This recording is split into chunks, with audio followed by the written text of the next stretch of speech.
What is up, guys? Thank you so much again for tuning in. Today we got a shoe review of my twins' second signature shoe, Luka Doncic. These are the Luka 2s or Luka 2.0. I'm not sure what's the right saying for that.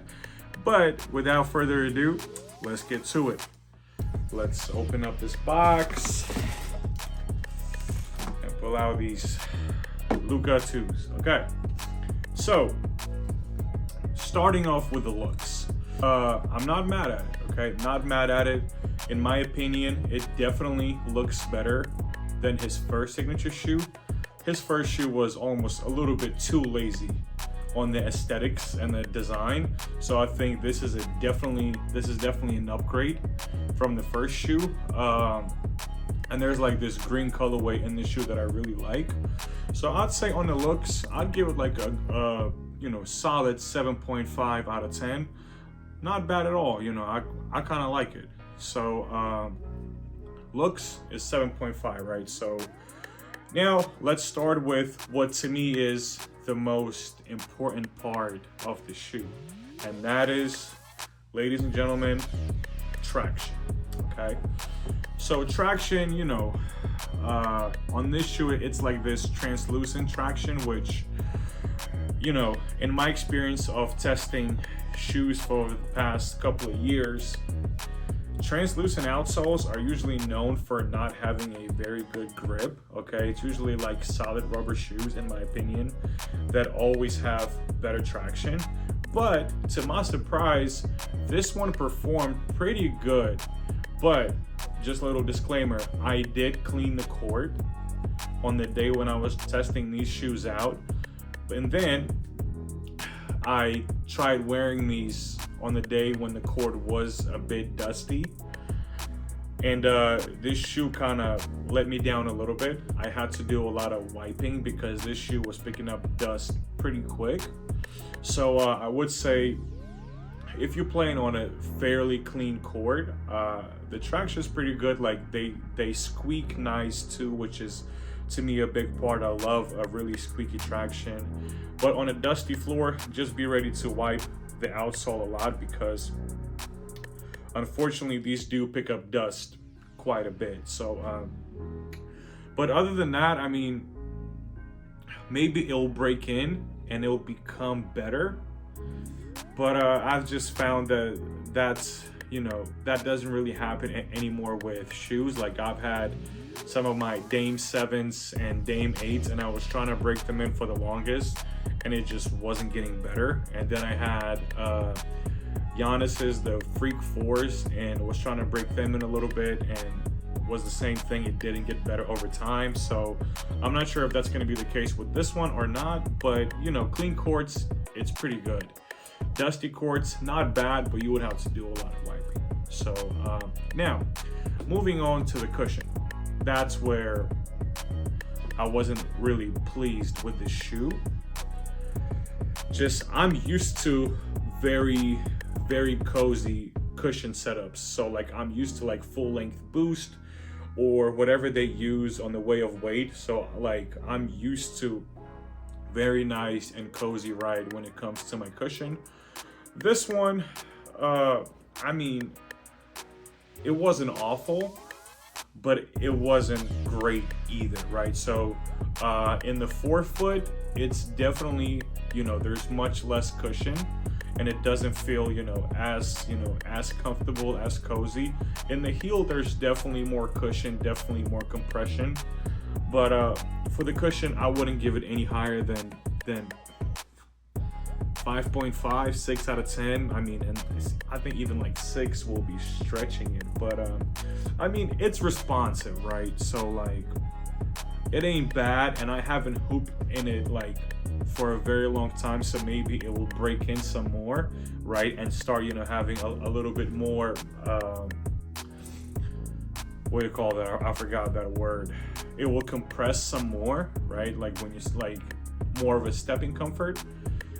But I mean, like, even if you touch it like this, trying to squeeze it, it's pretty firm. Like, it's pretty stiff. So for the cushion, I mean, 5.5 out of 10, 6 out of 10. I mean, that's probably the highest that I'll ever go with this shoe. Now, the part of the shoe that performed at a very, very high level, and to me was pretty elite, which to me is a lot of shoes do not have that, and that's stability, lockdown, and just overall support in the shoe is really, really good. Like lateral support is very good, like my foot wasn't sliding, any kind of cuts, any kind of crossover moves, like any kind of shifting weight.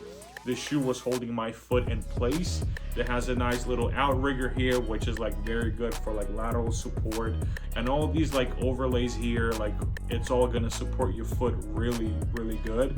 So I was pleasantly surprised with overall lockdown and support in this shoe. Like to me, that was huge. Like this shoe is definitely one of the best shoes in these past recent 2 years that has such an amazing lockdown and support. So that's a big, big plus, because any hooper, regardless of height, weight, position, I mean, play style, you name it, we all need to have an elite lockdown and support. And I believe this shoe provides that at a pretty high level. Now, the part that I wasn't really a big fan of, and that's just, I don't know why Nike and like Jordan decides to go that route, because it wasn't like that, you know, a couple of years ago. But the materials, man, like they feel insanely cheap. Like this mesh right here, I mean, it feels awful. Like the mesh on the Way of Weight 10s, like it feels premium. Like even though it's mesh, but the way how it just feels to the touch, and just how it like feels when you slide your foot in the shoe, it feels nice, it feels cozy, it feels premium. This one right here, like when I put my foot in, especially this part right here, like this mesh area, and like this right here, I mean, it was digging into my toes pretty freaking bad. So I definitely wasn't a fan of that. It definitely wasn't a cozy feel on the inside. Yeah, it's just, it feels cheap. Like this shoe is, I believe it was $130, and you have Anthony Edwards ones, which are $120, $10 cheaper, and Anthony Edwards feel premium. Like that shoe feels way more expensive than 120. You would think that shoe is like 180, 200. This shoe is $10 more expensive, and it doesn't feel nowhere near as premium. Just cheap top part of the shoe. I mean, I'm definitely not a fan of that. Another part where I think that they kind of missed the mark is on the padding on the inside. Like, yeah, the tongue actually does have some padding, which a lot of shoes do not put a lot of shoe companies do not put emphasis on padding the tongue. This shoe actually did, but then all the padding here in the ankle, there's just not enough padding for me, like to my liking. There is some, but like it's very like thin amount of padding on the inside of the shoe, and I like to have a lot of padding in there. Just, you know, it supports my ankle better, and it just supports my heel better, and it just feels more cozy and gives me a little bit more confidence in my step.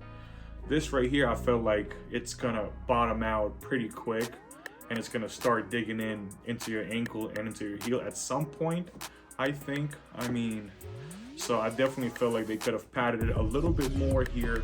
Not that it's not there, but definitely could have been more. The tongue, they did pad it nicely like on the sides, but in the middle it's kind of thin, but I mean, it'll do. It's better than most of the shoes. So yeah, laces, we got like some regular, you know, standard basic flat laces.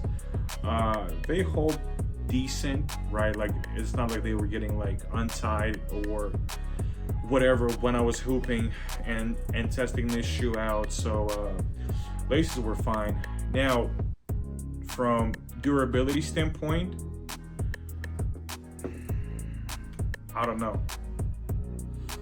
I think it will be fine. One thing from a durability standpoint that I have concern is this decoupled outsole in the front of the shoe, like in the toe. I feel like this might be where it can start peeling off in front, because a lot of players, you know, like for me personally, I drag my foot when I do my moves. I drag my foot here laterally, but I know a lot of players drag their foot like this. So actually, you know, you can see that a lot of shoes now, they have traction on the outside, because that's how a lot of players drag their foot when they do their crossover moves, their drags, anything like that. But now this here, some players I do know they drag their foot like this. So this right here, since it's decoupled, and I'm just not sure if it's gonna be able to last a long time before it's gonna just start like peeling off, kind of like on a lot of Under Armour shoes like Curry's, like where this part here peels off pretty quickly. So yeah, so that's that. Now from sizing standpoint, I went to my true size and they fit pretty well. I'm a wide footer too, so I didn't have really any problems with the shoe in terms of like sizing. I went true to size. So yeah, so no problems there. So my personal advice will be to go true to size on this shoe. Now from like weight standpoint, I mean, it's not heavy and it's not light. Like I tested Jason Tatum's shoe and it was pretty light, so this one is definitely not as light. But we also have to think that this shoe was made for Luka, which Luka is definitely, you know, on the heavier side. Like he's definitely a big guard, so that's why I think support and lockdown is so good in this shoe, because Luka definitely needs that as a bigger guard. So they did a good job at that. Court feel, I'd say it's decent, even though like cushion is pretty thick here. I'd say you still get a decent amount of court feel. Definitely not as good as I'd say like as you would get in like a Kobe 5, right? Or like as you would get in like a Way of Weight 10, or like or like 808 Ultras, or you know, stuff like that. But still definitely decent court feel nonetheless. Okay, is it worth the price? I think there's better options out there. One that I've already named is Anthony Edwards. I mean, they are destroying this shoe with everything, in my opinion. Looks, traction, cushion. I mean, only thing that this shoe will rival Anthony Edwards in is support and lockdown, but everything else, AE1's literally destroying this shoe. And then also a lot of like cheaper versions of weight shoes, like 808s, All City, like all those models that are not Way of Weight 10s. I feel like they in the same price range and they perform way better than this shoe. And I think the quality on those shoes is way better as well. But I mean, not to say that this is a bad shoe. I just feel like there's many better alternatives to this shoe. But if you do like how it looks, you just have to, you know, keep in mind that like this upper, it's not going to be a very cozy fit. Cushion is okay, it's responsive, but there's not much it's not really plush, right? I feel like that Luka 1s in terms of like performance were much better than Luka 2s. Okay, like Luka 2s definitely has an upgrade in design and maybe some of the materials, but other than that, I feel like Luka 1s were better when it came to performance in terms of like its cushion. I feel like traction was a little bit better. But yeah, guys, that's kind of my performance review. That's what I think, you know, about this shoe. Me personally, I mean, I wouldn't spend my money on it. I mean, unless you're like a big Luka fan and you love how the shoe looks, then it's different. It's still gonna perform well for you, right? It's just in his second shoe, I definitely had a little bit higher expectation than this right here. Like designs is definitely cool, right? Support, lockdown, stability is amazing, but everything else is kind of like subpar, kind of like average. Some parts definitely even below average. I just don't know why Nike and Jordan chooses to go on this like super cheap route when it comes to the feel of the shoe. Like when you grab like the Way of Weight 10s or the Harden 7 or the AE 1s or like the Kobe's, right? Like those shoes feel very premium and in the hand when you can feel it. With this, like I grab it and it's like plasticky, like cheap mesh, feels very stiff. Oh, and another thing I forgot is that this part right here, like this, like when you want to like bend the shoe, it is really, really tough. Like there's not a lot of bend, not a lot of give in this forefoot area, which was like not very comfortable when I was like trying to run and like make cuts and explode, like especially taking like negative steps and then stuff like that. So yeah, so that part I definitely wasn't happy with. But you guys can let me know in the comments what you think, and if you had this shoe and you've been hooping in this shoe for a long time, maybe it did break in and became better. So you guys can let me know. But this will conclude my review on the Luka 2s. I have a couple more other pairs of shoes that I will review for you guys, but this will be the first pair, and that will be Luka 2s.